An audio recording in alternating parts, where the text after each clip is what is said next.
Hey everyone, welcome back to the SpeakUp Session English Podcast. Yeah. The show where we help you speak English naturally. Welcome back to the deep dive. Okay, so today we are digging into one of those really universal kind of stomach-dropping moments. You know the one, the conversational brain freeze. Oh yeah, that moment. You're talking to someone, maybe a potential colleague, could be someone new at a party, and just, bam, your mind hits the buffer button. Total blank. And you're standing there desperately wanting to say something, funny or cool or just interesting, but your internal search engine, zero results. And what comes out is that really weak conversation-killing phrase. So, yeah. Oh, that is just painful, isn't it? Because it makes us feel like we're the problem, like we're boring or something. Exactly. But, what the research shows and what we're diving into today is that feeling. It's usually based on a lie. So our mission here is pretty tactical. We're not about learning fancy new words. We're basically installing a kind of conversational survival kit. 9 really powerful techniques, actually. The goal is to help you bypass that freeze and, slide from that surface level small talk right into something more genuine, real connection. Okay, I like this. Let's unpack it. Because the big revelation here, and it feels really liberating, is you're not boring. You're definitely not broken. Absolutely not. The issue isn't a lack of ideas. Your brain's like this, endless well of stuff. The problem is you're filtering way too much. Yeah. So we need to figure out, right now, how to unlock those ideas. We absolutely do. And we got to start by kind of attacking the central myth about conversation. Okay. That was the myth. The myth is that, those really smooth talkers are like these magical unicorns who always know the absolute perfect thing to say. Yeah, we assume they never pause. Right. And we think if we pause, it's because our well ran dry, our brain's empty. Which, of course, just ramps up the anxiety. So Right. It makes the pause even longer. Exactly. But what's really fascinating when you actually look at the psychology behind it is that the silence, it's usually not coming from an empty brain. It's from a brain that's, it's too full. Too full. How does that work? Yeah, your mind is racing. It's processing like 1,000 immediate relevant thoughts, little connections, observations. But before any of them can actually reach your mouth, this internal gatekeeper steps in. Call it your inner bouncer. The relentless editor. I know that guy. That's him. And he's constantly critiquing every single incoming idea based on past social data. He's rejecting thoughts left and right. Nope, too weird, too boring, way too random. They might judge you for that one.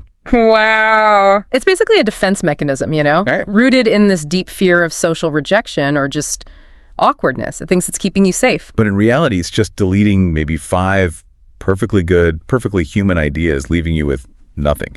Just that awkward pause. Precisely. So the fight back against this filter, this internal bouncer, this is where we bring in the first critical weapon. And it's all about speed. It's the 3-second rule. The 3-second rule. Okay. It's a really simple idea, but honestly, it's totally game-changing because it practically forces you to bypass that whole editorial stage. So the idea is you have 3 seconds, just 3, to say whatever pops into your head. The first thing. The most immediate, messy human thought before your inner critic gets its hands on it and shuts it down. Okay, but wait. If I actually do this, isn't there a risk I'm going to sound, manic or unprofessional? How do we manage the risk of just blurting out something completely off the wall? Yeah. That's a really important question. And the sources are clear on this. It's not about being reckless. It's not about saying anything. It's about giving yourself permission. Permission. Okay. Think about a typical situation. Someone says, I just love going to the beach. Now, in those first 3 seconds, your brain might flash up, sunscreen or jellyfish, or I lost my favorite flip-flop there once. Yeah. Right, random stuff. Totally normal human thoughts. But your bouncer jumps in, rejects them all. It's searching for something deeper, more profound, maybe witty, but nothing profound or witty comes immediately. And so what actually comes out is that killer phrase, oh, that's nice. And bam, conversation over.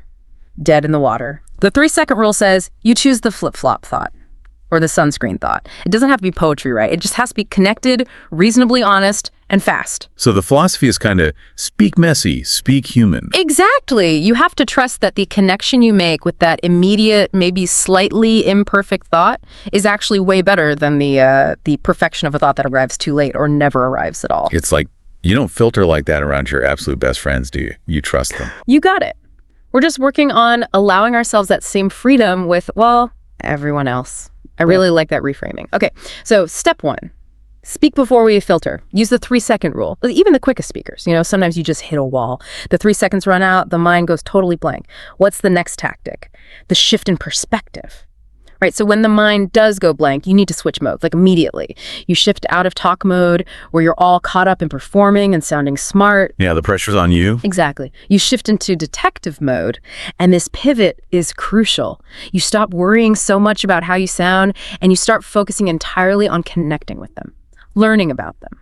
Ah, okay. So being interesting isn't really about saying clever stuff yourself. Not primarily, no. It's more about asking good questions. Yeah. Curiosity kills the anxiety. Precisely. The whole focus shifts. It goes from, oh God, what can I say, to, what can I learn about this person? And this leads us right into the absolute powerhouse of connection. Yeah. The follow-up question. Okay, show us the difference, like practically. Okay, imagine you ask a basic surface question. Did you take a vacation recently? And they say, yeah, I went to Spain. Okay. Now, if you stop there, conversation's probably dead, right? The shallow response is just, Cool. Or, oh, nice. There it is again. Right. Instead, you activate detective mode. You start the follow-up chain. First, maybe something simple. oh, Which city? They say Barcelona. yeah. Got it. Now comes the key step, the deep follow-up, the one that shows genuine interest. You ask something like, Barcelona. What made it special for you? Was it like the Gaudi stuff, the food, the vibe, or something else? Oh, that's way better. That single question, because it's specific and open-ended. Huh. It takes that little data point, Barcelona, and turns it into this gateway, right? Yeah. A chance for them to talk about their values, passions, memories. You got it. You've just opened up the real talk lane. Yeah. And honestly, when people feel seen and heard like that, asked about what they think and feel, they light up. Yeah. And suddenly you're not just someone talking at them, you're someone who actually listens to them. And that right there is how you make a really memorable impression. Okay, that makes perfect sense. Detective mode, follow-up questions. Powerful stuff.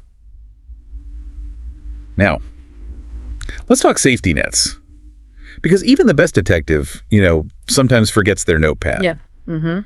What happens when the conversation is flowing, but maybe it hits a lull, or you just want to change direction smoothly and you need an immediate backup topic? This is where threading comes in, right? Yeah, threading is brilliant. It's basically using the other person's last sentence as a ready-made source of 3, 4, even 5 instant backup topics. It's kind of like the lazy person's guide to keeping things flowing, but in a good way. Intellectually lazy, I like it. Okay, let's use the example from the sources. Let's say the person says, I went hiking in Colorado with my brother, but honestly, the weather was just awful. Okay, perfect sentence. It's a goldmine for threads. Let's break it down. We've got 1, the activity, hiking. You could ask about favorite trails, gear, fitness, whatever. Right. 2, the place, Colorado. Pivot to travel, mountains, altitude, other states. 3, the person, their brother. Ask about family, sibling dynamics, travel companions. 4, the condition emotion, the awful weather. Talk about climate, dealing with bad conditions, other travel mishaps. Wow. Okay. So my brain, even if it's starting to freeze, doesn't actually have to invent a whole new topic from scratch. Nope. It just needs to pick one word, one concept they literally just handed me. So if I felt a panic coming on after the weather comment, I could just latch onto brother and ask, oh, wow, was your brother miserable too? How are you two when you travel together on long trips like that? Perfect. See, you just used threading. You seamlessly shifted the focus from the weather, the geography, to relationship dynamics, and it felt totally natural. And the best part, 0 original thought required from your slightly panicked brain. The source material is right there in their sentence. That's incredibly useful. Okay, and while we're threading and keeping things moving, the sources also talk about managing the overall energy, right? Sure. This idea of needing to balance light and deep topics.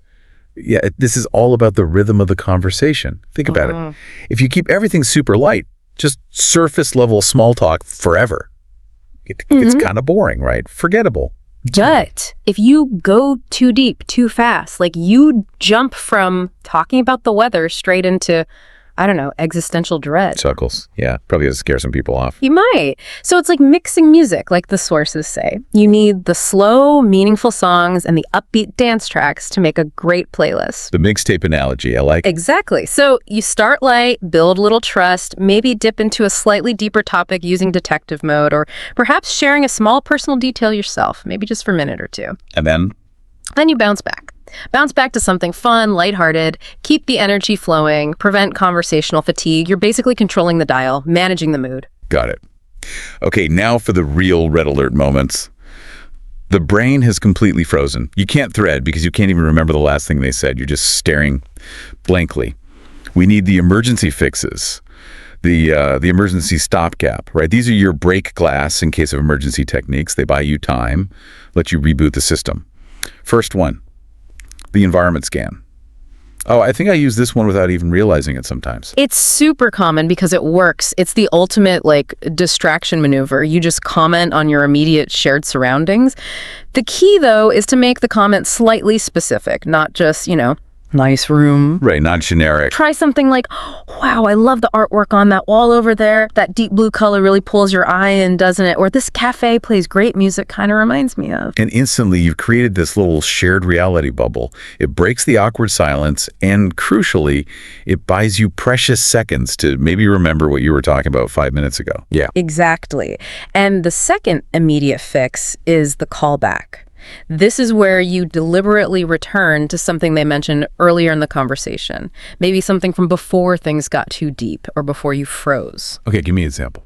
So maybe right now you're talking about future vacation plans and your mind goes blank. But you remember 10 minutes ago, they mentioned where they grew up. Ah, okay. You can jump back, say something like, hey, wait, hang on. Before we were talking about Bali, you mentioned you actually grew up in Turkey. I meant to ask you back then, what was that like? Oh, that's really effective because it does two things at once, right? Mm-hmm. It saves the conversation from the current freeze up, and it makes you look good.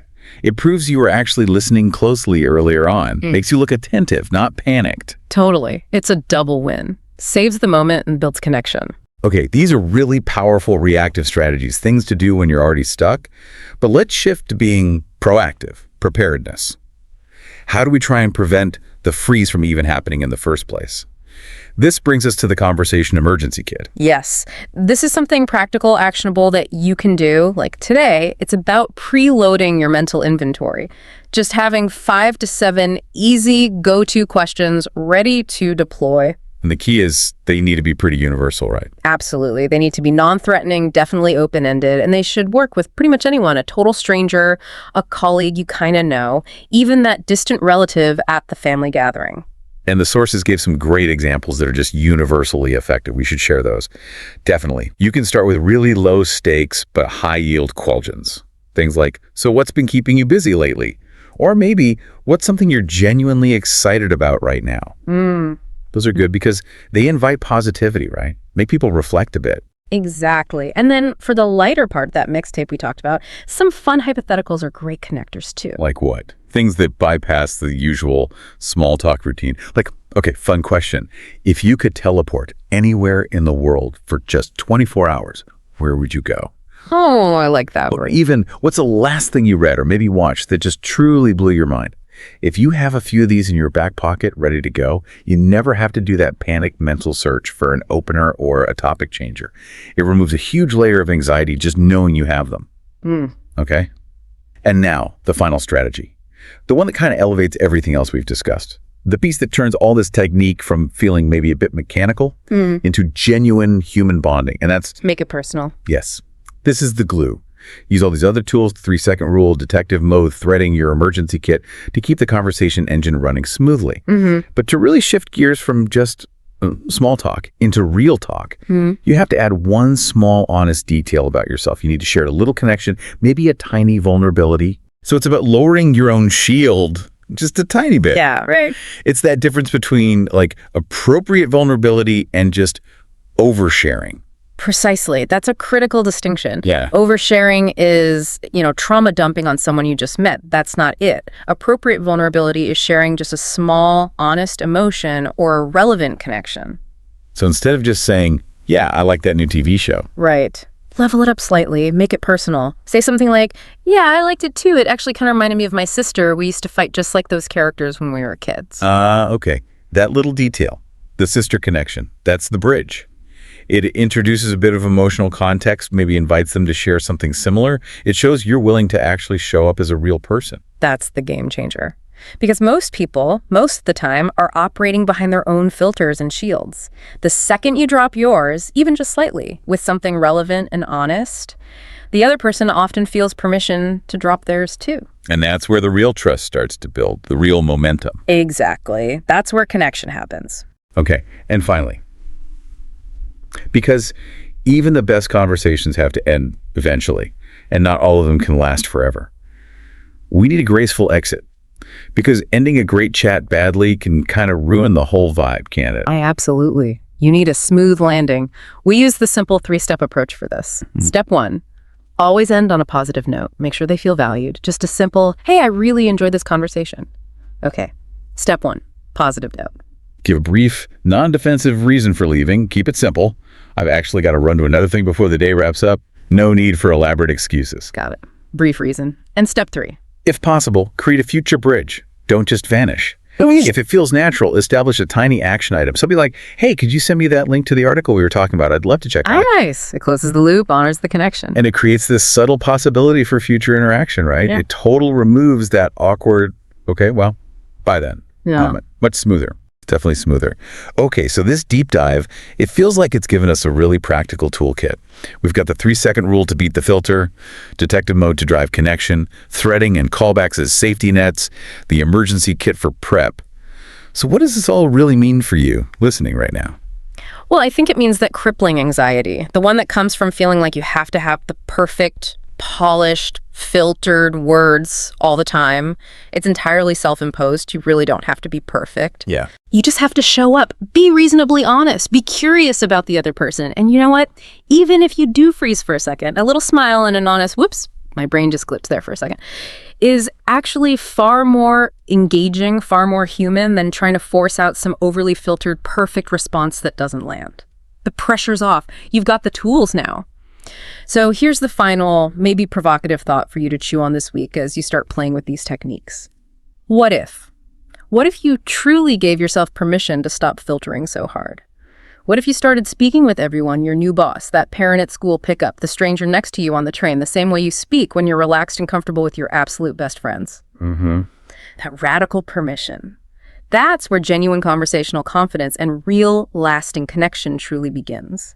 And that's a wrap for today's episode. Thanks, guys. Thanks so much for watching and for learning with us.